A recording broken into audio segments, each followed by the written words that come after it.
All right, my friends, welcome back, and it is time for another reaction video to a MotorWeek retro review. And today I decided I was going to finish out the holy trifecta of 1986. I've already done the 86 General Motors full line, I've already done the Ford full line, and this is the 1986 Chrysler lineup. And I'm pretty excited about this one. If you haven't been here before, please like the video, please subscribe to the channel. I really appreciate it and it helps me out. But what I'm going to do is play this, pause it at moments, kind of talk about it. I expect to love this. I'll say this up front. My family was a GM family until 1986 when my mom got a Ford Mustang, but 2 generations before us we were always GM people. And I think, you know, back then we never really considered Chryslers, but looking back, I'm not saying they're the most reliable, durable, structurally rigid cars in the world, but I gotta say, if we rolled back the clock and today I lived in 1986, probably this is one of the cars, some of the cars that I would have considered buying. The K-Car and their derivatives, I love the Dynasty and the New Yorker. I like that squared off styling. So I'm really excited to see kind of what's going on here. So let's jump into it, guys. You know, no company has more to celebrate in 1986 than the Chrysler Corporation. It just turned 60 years old. But only a few short years ago, it looked as if the Pentastar would never reach that milestone. Chrysler's enjoying good times now, but it's had its share of bad ones. Once because it was ahead of its time. Now, that was the case with the Chrysler Airflow. This perfect 1937 example has been loaned to us by Duke and Chris Castellet. The world just wasn't ready for this forerunner of today's aerodynamic designs. For 86, though, Chrysler models won't be taking quite such a risk. Now, I think the Airflow, what a historic car. I don't know a lot about it. I've thought about doing a video on the history of the Airflow, however short it was, but I don't know a ton about it. I haven't been able to find a ton of information. This must be the redesign where they fixed the nose, because originally it had that smooth waterfall grille that just felt like a dud, right, in the marketplace. So I guess they redesigned it to this, and that is as handsome a car from the 30s as I think existed. Personal opinion, I think that's beautiful, but let's continue.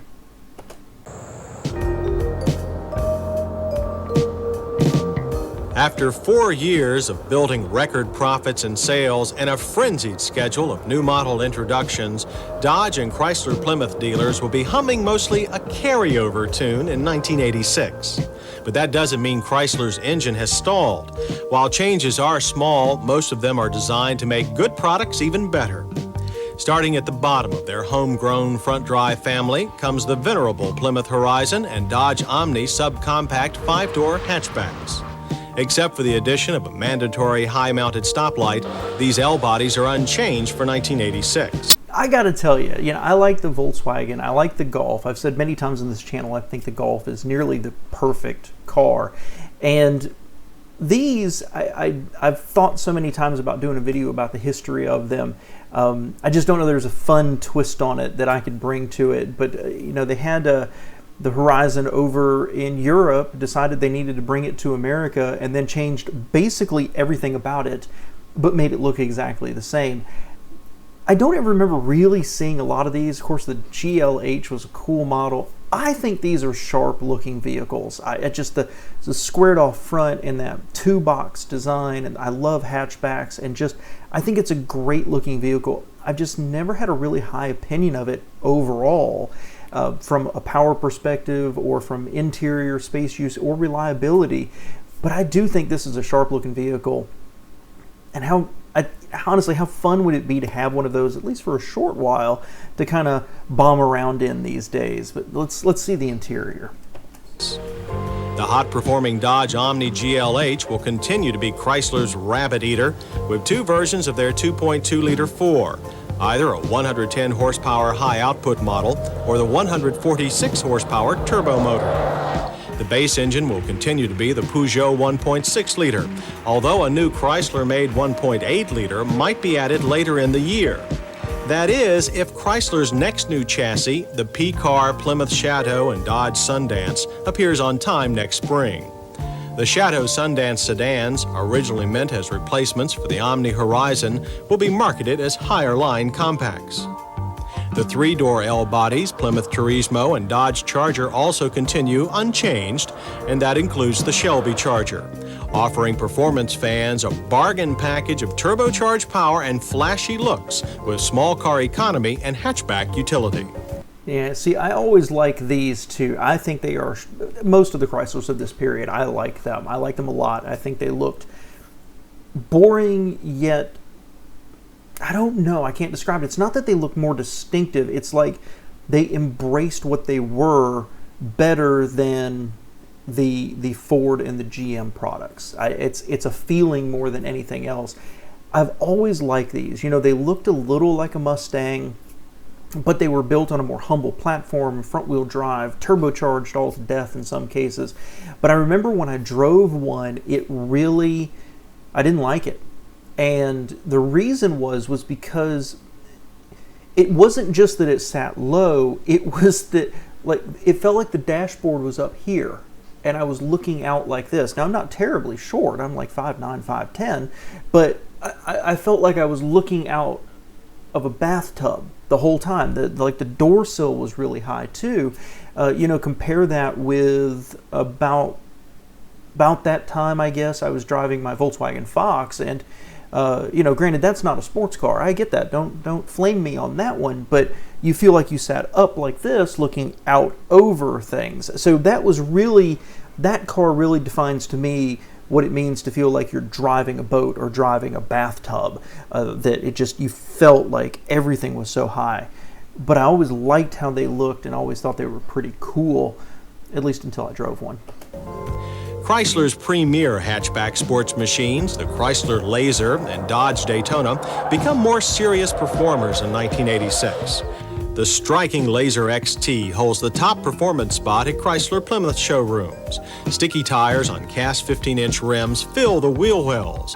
Underneath, there's a superb handling suspension. Outside, ground effect skirts. The Laser XT is also available with a new T-bar roof. T-tops, guys. Let's not forget that T-tops used to be really a thing. The Chrysler Laser XT still sits a bit on the luxury sports fence, but there's no questioning the purpose of the top dog Dodge Daytona CS. The CS for Carroll Shelby, naturally, and it goes a performance notch or two above the still available Daytona Turbo Z. The CS package has 50 series unidirectional Eagle tires on 15-inch rims, solid front and rear anti-sway bars, and gas-charged shocks and struts. The only problem with the Daytona CS will be the waiting list, since the car won't be available until sometime after the start of the new model year. Next on our agenda, the original K car, Plymouth Reliant and Dodge Aries. After a thorough facelift in '85, the Reliant and Aries family of 2- and 4-door sedans and 4-door wagons gets a revised array of powertrain. So let me just say, I know it's 3 boxes, right? It's right angles, but I think that is a good-looking car, humble and clean. It's got, you know, the Dodge crossbar up front and tidy dimensions, and I just like it. I can't tell you why. I know, you know, people look at this and be like, what a piece of crap. It's just square. I love it. Absolutely love it. I tell you what, if you live in the Charlotte area and you've got one, let me know. I'd love to come do a review of it. All versions of the 2.2-liter get throttle body fuel injection. The same engine has been stroked to 2.5 liters and will replace Mitsubishi's 2.6-liter in all car models. It's very difficult to tell the two Chrysler engines apart outside, but inside, the 2.5 motor pumps out 13% more horsepower and 14% more torque. More importantly, the 2.5 has a pair of counter-rotating balance shafts to reduce the vibration normally associated with long-stroke 4-cylinder engines. The larger, smoother engine will be most welcomed in Plymouth's year-old midsize family model, the Caravel. This is Plymouth's largest front-wheel drive sedan, and it's now available in a lower-priced base series, as well as the better-appointed Caravel SE. I'm going to tell you right now, I don't know that I've ever actually seen a Caravel. I know they existed, but other than that, I don't know that I've ever even seen one in a parking lot. New individually adjustable 50/50 front seats are available on the SE and include armrest, recliners, and seatback pockets. Now, both Chrysler's LeBaron series and Dodge's 600 lineup include two-door sedans derived from the 100-inch wheelbase K-Car and four-door models based on the 103-inch wheelbase E-Car.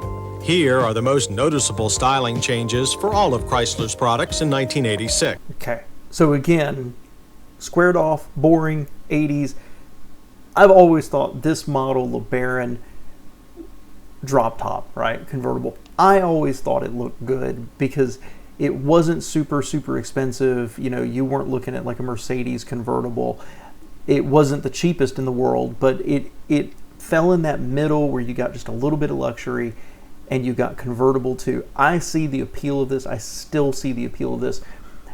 Convertibles don't appeal to me now. I don't need it. It doesn't fit with my life at all. But just look at that and imagine cruising down the boulevard, you know, sun out in the middle of summer.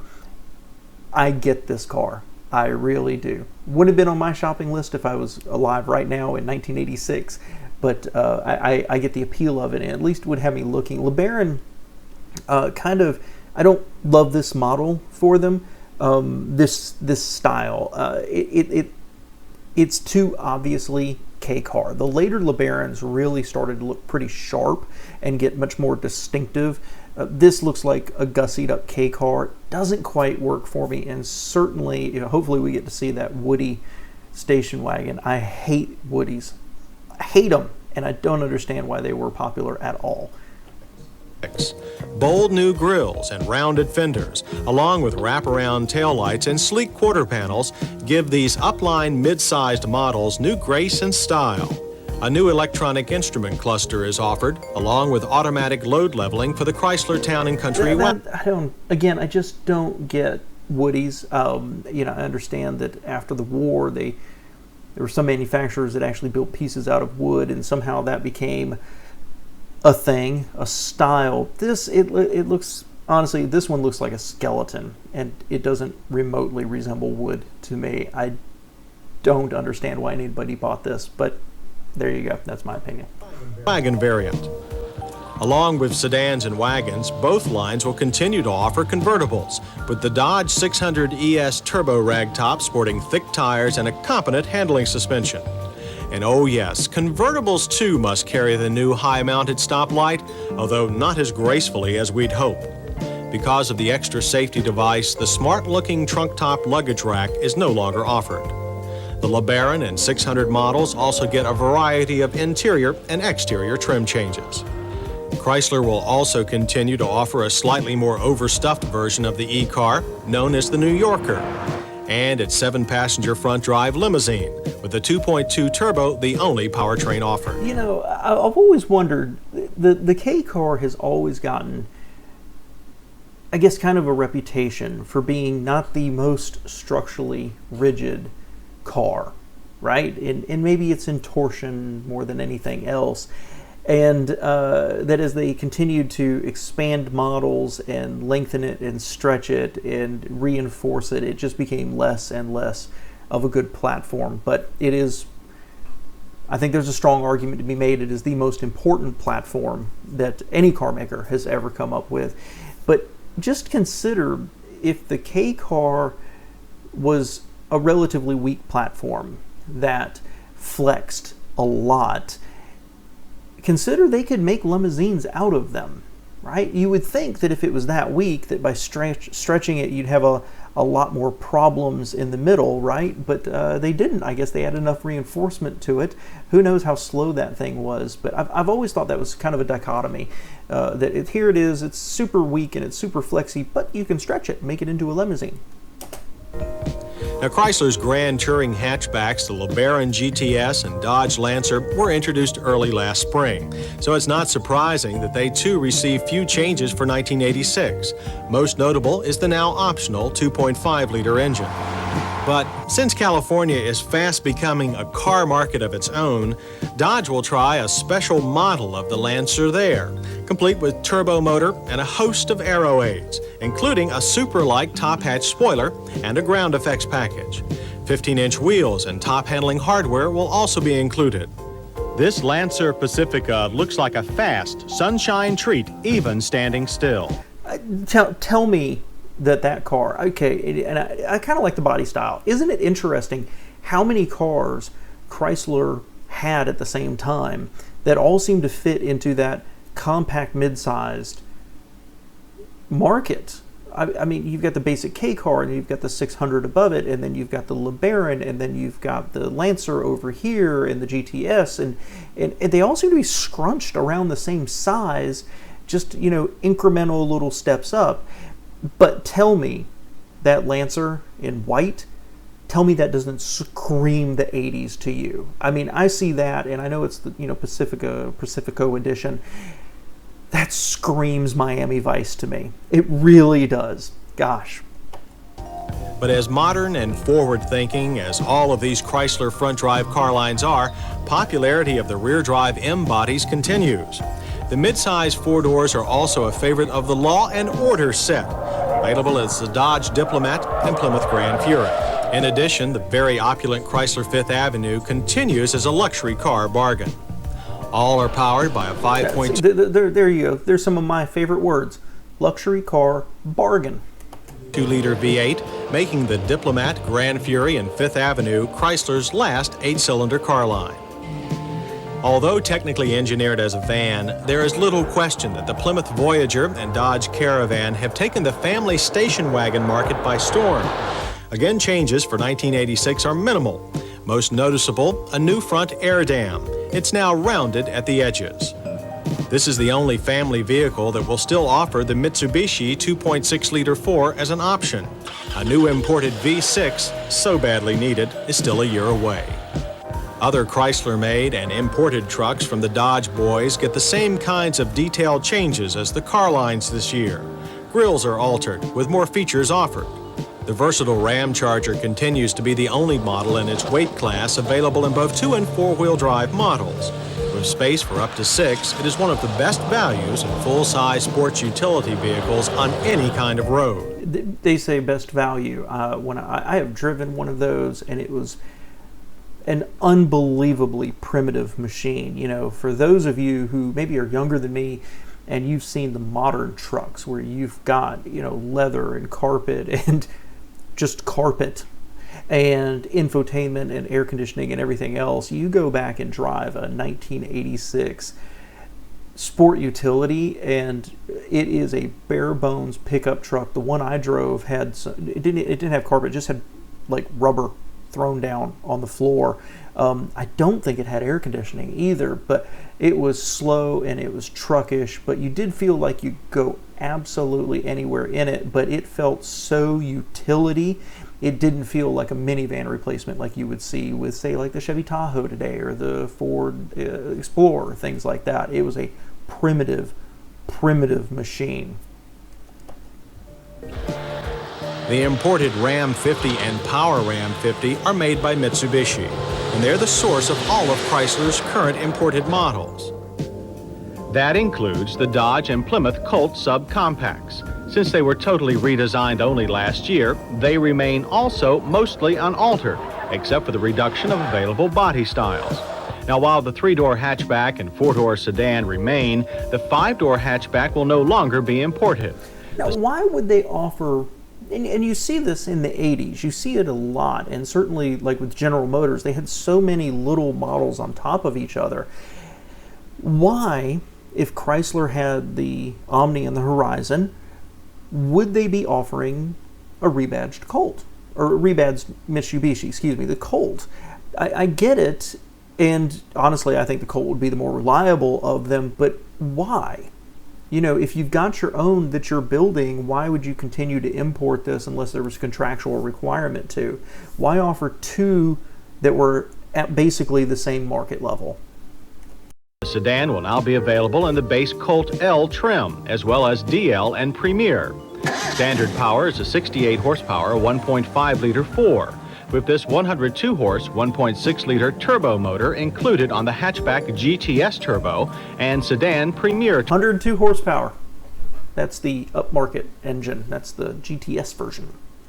102. Turbo. The turbo package also includes sports suspension, ventilated disc brakes, and sticky tires on 14-inch cast rims, assuring prowess in the corners to match its exhilarating boost in a straight line. The other Colt, the tall Colt Vista station wagon, is now available in both front drive and four-wheel drive models. The Vista 4x4 made its U.S. debut last spring in the One Lap of America Road Rally. The sporty Conquest hatchback, which added a race car-type intercooler to its turbo motor last spring, will also get Porsche-like flared fenders. Yeah, that's another one. I mean, you've got the Daytona and, everything else that they already talked about, but then you've got the Conquest, this Mitsubishi design being thrown out there too. Just a lot. I guess at Chrysler at this point, they were making a lot of money. They were throwing stuff out there. Maybe they had the contractual relationship with Mitsubishi that required them to do something, but it looked like they were just piling models in to try to attract anybody. It's just anybody and everybody. And what a change. We'll talk about it at the end. And that rounds out an amazingly varied lineup of imports and domestics. Though there are no major changes, all of the small ones should add up to a competitive year for Chrysler. Yeah, so that was a cool little trip down memory lane for me. And I guess what I was going to say is what a change that, at the beginning of the 80s, Chrysler was on death's door, struggling to get out the K car, which became a hit and gave them the funding and the platform to start expanding. And taking the K car, the Aries, let's say, and then stepping up to the 600 was a nothing change for them in terms of the financial investment they had to make to come up with a new car, but it reaped the rewards, and then they could take it out to the LeBaron and everything else. Very, very easy changes on top of an existing platform, maybe switching up the engines, turning into a station wagon, turning into a convertible, at the same time coming out with the minivans, revolutionizing the 80s and what car manufacturers were supposed to be coming out with, of superseding the station wagon, giving you more space efficiency, creating a family vehicle and catching everyone flat-footed. Don't yell at me about the VW bus. I get it, and I know there's some stuff in in Europe that was pretty interesting, but in America they caught everybody flat-footed. What most American companies or the Japanese would have come up with was like that Colt Vista station wagon, just a tall wagon. Chrysler was on a roll. Chrysler had swagger, and they were rolling out more and more and more. Look at that lineup. Now, granted, they had Chrysler, they had Dodge, they had Plymouth, and they were throwing all this stuff out there. Compare that to today, where Chrysler has got a minivan, and they've got Jeep now. Jeep has a lot of stuff, and Dodge has like 2 cars, right? I mean, it's just insane to me how far they've come, and how much they've come down in the number of makes that they're actually offering out their models. That it's like they know they're not competitive and they're just not trying. I think Stellantis will help that. I've said this before, that you're going to have more platforms that are more appropriate for the American market, that stuff that Fiat just didn't really have. So here's hoping Chrysler's revitalized. I've said many times, I'm sad that they're not an American company anymore, but that ship has long since sailed. But this was, here in the 80s and into the 90s, Chrysler they didn't always build the best cars. They didn't always trump everybody else, because while they had these square boxes, this is the same year that Ford came out with the Taurus, which pretty much revolutionized midsize cars in America. But Chrysler had swagger, and that sense that they and their engineers could come up with something and put it out there, and it would look good, and it would sell good, and it would be profitable. They delayed too long before they started to come out with other platforms, but at this time, man, they were really firing on all 4 Mitsubishi-made cylinders. So I hope you enjoyed that. It was a great trip down memory lane, and let's face it, being a child of the 80s, man, that black Dodge Omni GLH, hey, give me a LeBaron convertible. There's a couple of cars in here that I really dig them. I really do, and I wouldn't mind having one in my driveway for a month. So let me know what you think below, guys. Love your opinion on it. And of course, if you had any of these and if you had any fond memories of them, if your parents schlepped you around in the back seat of a LeBaron convertible, man, let me know below. I appreciate it.